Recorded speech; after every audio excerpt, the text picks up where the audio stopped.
ನಮಸ್ಕಾರ ಕನ್ನಡಿಗರಿಗೆ ನಮ್ಮ ಬುದ್ಧಾಯ ಚಾನಲ್ಗೆ ಸ್ವಾಗತ. ಮಂತ್ರ ಮಾಂಗಲ್ಯದಲ್ಲಿ ಹೇಳುವ ಮಂತ್ರಗಳಾವು.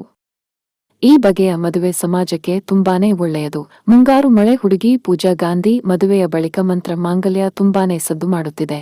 ಈ ಬಗೆಯ ಮದುವೆ ಹೊಸ ಟ್ರೆಂಡ್ ಉಂಟು ಮಾಡುವ ಎಲ್ಲಾ ಲಕ್ಷಣಗಳು ಕಾಣುತ್ತಿವೆ. ಈ ಮದುವೆಯ ಪರಿಕಲ್ಪನೆ ತುಂಬಾನೇ ಸುಂದರವಾಗಿದೆ.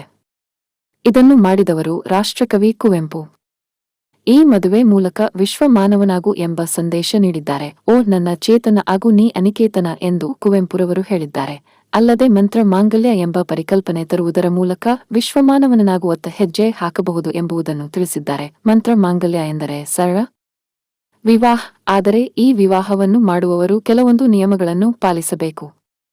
ಸಾಂಪ್ರದಾಯಿಕವಾಗಿ ಮಾಡುವ ಮದುವೆಗಳಲ್ಲಿ ಮಂತ್ರಗಳಿರುವಂತೆ ಈ ಮದುವೆಯಲ್ಲಿಯೂ ಮಂತ್ರಗಳಿರುತ್ತದೆ. ಆದರೆ ಆ ಮಂತ್ರಗಳು ಸಂಸ್ಕೃತದಲ್ಲಿ ಇರಲ್ಲ, ಶುದ್ಧ ಕನ್ನಡದಲ್ಲಿದೆ. ಕುವೆಂಪುರವರು ಮಂತ್ರ ಮಾಂಗಲ್ಯ ಎಂಬ ಚಿಕ್ಕ ಪುಸ್ತಕ ಬರೆದಿದ್ದಾರೆ. ಅದರಲ್ಲಿ ಮೊದಲು ಶ್ಲೋಕಗಳಿದ್ದೆವು, ನಂತರ ಸಾಮಾನ್ಯ ಜನರಿಗೂ ಅರ್ಥವಾಗುವಂತೆ ಈ ರೀತಿ ವಿವರಿಸಿದ್ದಾರೆ. ಮಂತ್ರ ಮದುವೆ ಮಾಡುವಾಗ ಈ ರೀತಿ ಹೇಳಲಾಗುವುದು. ಶ್ರೀಯುತ ಎಂಬ ವರನೆ, ಶ್ರೀಮತಿ ಎಂಬ ಮದುವೆ. ನಿಮ್ಮಿಬ್ಬರ ವಿವಾಹದ ಈ ಸಂದರ್ಭದಲ್ಲಿ ಈ ಕೆಲವು ಮೂಲಭೂತ ಸ್ವಾತಂತ್ರ್ಯದ ಸಂದೇಶಗಳನ್ನು ತಿಳಿಸಿದ್ದೇವೆ. ದಯವಿಟ್ಟು ನೀವಿಬ್ಬರೂ ಗಮನವಿಟ್ಟು ಕೇಳಿಕೊಳ್ಳಿರಿ. 1.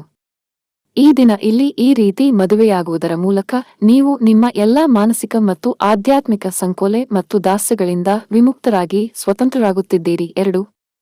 ನೀವು ಇನ್ನೂ ಈ ಭೂಮಂಡಲದ ಯಾವುದೇ ಜಾತಿ ಮತ್ತು ಜನಾಂಗಗಳಿಗಿಂತ ಮೇಲಾದವರಲ್ಲ, ಹಾಗೆಯೇ ಯಾವುದೇ ಜಾತಿ ಮತ್ತು ಜನಾಂಗಗಳಿಗಿಂತ ಕೀಳಾದವರು ಅಲ್ಲ. 3. ನಿಮ್ಮನ್ನು ಇಂದು ಮನುಷ್ಯ ಸಮಾಜದ ಎಲ್ಲ ಕೃತಕ ಜಾತಿಗಳಿಂದ ಮುಕ್ತರನ್ನಾಗಿ ಮಾಡಿದ್ದೇವೆ. ನಿಮ್ಮನ್ನು ಇಂದು ಎಲ್ಲಾ ಸಂಕುಚಿತ ಮತಧರ್ಮಗಳಿಂದ ಮುಕ್ತರನ್ನಾಗಿ ಮಾಡಿದ್ದೇವೆ. 4. ನಿಮ್ಮನ್ನು ಎಲ್ಲ ಆಚಾರ ಸಂಪ್ರದಾಯಗಳಿಂದ ಮುಕ್ತರನ್ನಾಗಿ ಮಾಡಿದ್ದೇವೆ. 5. ನಿಮ್ಮನ್ನು ಎಲ್ಲ ಅಸತ್ಯ ಮತ್ತು ಮೂಢನಂಬಿಕೆಗಳಿಂದ ಮುಕ್ತರನ್ನಾಗಿ ಮಾಡಿದ್ದೇವೆ. 6. ಮನುಷ್ಯನ ಜೀವಿತ ಕಾಲವೇ ಒಂದು ಸುಮುಹೂರ್ತ. ಇದರೊಳಗೆ ನೀನು ಬೇರೆ ಸುಮುಹೂರ್ತಗಳನ್ನು, ರಾಹುಕಾಲ, ಗುಳಿಕ ಕಾಲಗಳನ್ನು ನೋಡುವ ಅಗತ್ಯವಿಲ್ಲ. ಕಾಲವು ನಿರ್ಗುಣ. 7. ಎಂದು ಸಂಪಾದಿಸಲು, ಸೃಷ್ಟಿಸಲು, ಕೂಡಿಡಲು ಸಾಧ್ಯವೇ ಇಲ್ಲದ ಮನುಷ್ಯನ ಜೀವಿತ ಕಾಲದ ಪ್ರತಿಕ್ಷಣವೂ ಅತ್ಯಮೂಲ್ಯ. ಯಾರು ಈ ಸತ್ಯವನ್ನು ಅರಿಯುತ್ತಾರೋ ಅವರು ತಮ್ಮ ಕರ್ತವ್ಯ ಮತ್ತು ನಡವಳಿಕೆಗಳಿಂದ ಕಾಲವನ್ನು ಒಳ್ಳೆಯ ಅಥವಾ ಕೆಟ್ಟ ಕಾಲವನ್ನಾಗಿ ಪರಿವರ್ತಿಸಬಲ್ಲರು. 8. ನೀವು ಯಾವುದೇ ಮನೆದೇವರು ಅಥವಾ ಕುಲದೇವರುಗಳ ಅಡಿಯಾಳಾಗಿ ಬದುಕಬೇಕಾಗಿಲ್ಲ. ಮನುಷ್ಯ ಸಮಾಜದ ಮಾನವೀಯ ಮೌಲ್ಯಗಳೇ ಮನುಷ್ಯನ ಮೊದಲನೆಯ ಹಾಗೂ ಕೊನೆಯ ದೇವರು. 9. ಮಾನವರೆಲ್ಲರೂ ಸಮಾನರು. ಪುರುಷನು ಸ್ತ್ರೀಗಿಂತ ಮೇಲು ಎಂದು ಹೇಳುವ ಎಲ್ಲ ಧರ್ಮಗಳನ್ನು, ಎಲ್ಲ ಸಂಪ್ರದಾಯಗಳನ್ನು ನೀವು ಇಂದು ತಿರಸ್ಕರಿಸಿದ್ದೀರಿ. 10. ಹೆಂಡತಿಯಾಗಲಿ ಗಂಡನಾಗಲಿ ಪರಸ್ಪರ ಅಧೀನರೂ ಅಲ್ಲ, ಆಜ್ಞಾನುವರ್ತಿಯೂ ಅಲ್ಲ. ಹೆಂಡತಿಯು ಗಂಡನಷ್ಟೇ ಸ್ವತಂತ್ರಳು, ಸಮಾನತೆಯುಳ್ಳವಳು ಆಗಿರುತ್ತಾಳೆ. 11. ಗಂಡ ಹೆಂಡಿರನ್ನು ಒಟ್ಟಿಗೆ ಬದುಕುವಂತೆ ಮಾಡುವ ಸಾಧನ ಪ್ರೀತಿಯೊಂದೇ. ಒಬ್ಬರನ್ನೊಬ್ಬರು ಪ್ರೀತಿಸಿದವರು ತಾಳಿ ಕಟ್ಟಿಕೊಂಡರೂ ವ್ಯರ್ಥ, ಅಗ್ನಿಯನ್ನು ಸುತ್ತಿದರೂ ವ್ಯರ್ಥ, ಯಾವ ಶಾಸ್ತ್ರಾಚಾರದ ಪ್ರಕಾರ ಮದುವೆಯಾದರೂ ವ್ಯರ್ಥ. 12. ದೇವರ ಬಗ್ಗೆ ಎಂದು ಸುಳ್ಳು ಹೇಳಕೂಡದು.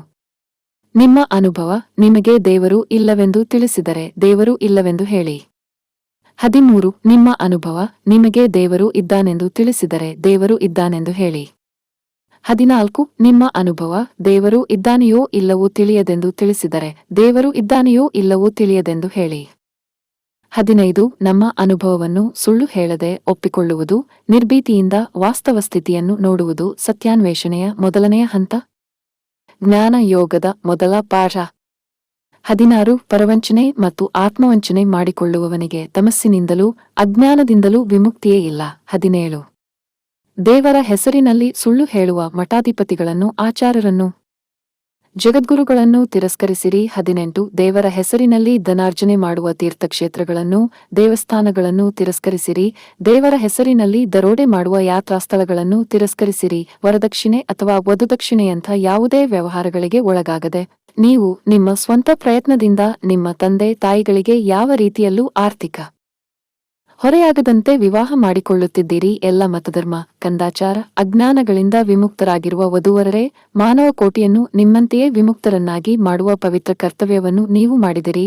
ಇನ್ನು ನೀವು ಯಾವುದೇ ಧರ್ಮಕ್ಕೂ ಸೇರುವ ಅಗತ್ಯವಿಲ್ಲ, ಯಾವುದೇ ಮತಕ್ಕೂ ಸೇರುವ ಅಗತ್ಯವಿಲ್ಲ, ಯಾವುದೇ ಶಾಸ್ತ್ರಾಚಾರವನ್ನು ಅನುಸರಿಸಬೇಕಾದ ಅಗತ್ಯವಿಲ್ಲ. ಮೇಲೆ ಬೋಧಿಸಿರುವ ಪ್ರತಿಜ್ಞಾವಿಧಿಗಳೇ ನಿಮ್ಮ ಜೀವನದ ದಾರಿದೀಪವಾಗಲಿ.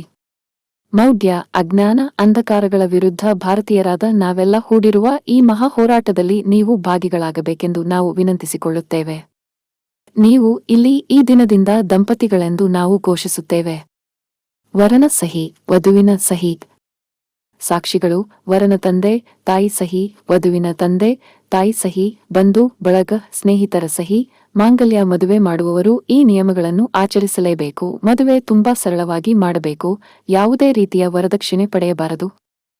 ಮದುವೆಗೆ ವಧುವಿನ ಮನೆಯವರು ವರನಿಗೆ ಯಾವುದೇ ಉಡುಗೊರೆ ಕೂಡ ನೀಡಬಾರದು. ಗಂಡು ಹೆಣ್ಣಿನ ಕುಟುಂಬದವರು ಸೇರಿ 200 ಜನ ಮೀರಬಾರದು. ನವ ಜೋಡಿಗೆ ಅತಿಥಿಗಳು ಯಾವುದೇ ಉಡುಗೊರೆ ನೀಡುವಂತಿಲ್ಲ. ಕೆಲ ಮದುವೆಯಲ್ಲಿ ತಾಳಿ ಕಟ್ಟುತ್ತಾರೆ, ಆದರೆ ಇನ್ನು ಕೆಲವು ಮದುವೆಯಲ್ಲಿ ಹಾರವನ್ನು ಮಾತ್ರ ಬದಲಾಯಿಸುತ್ತಾರೆ.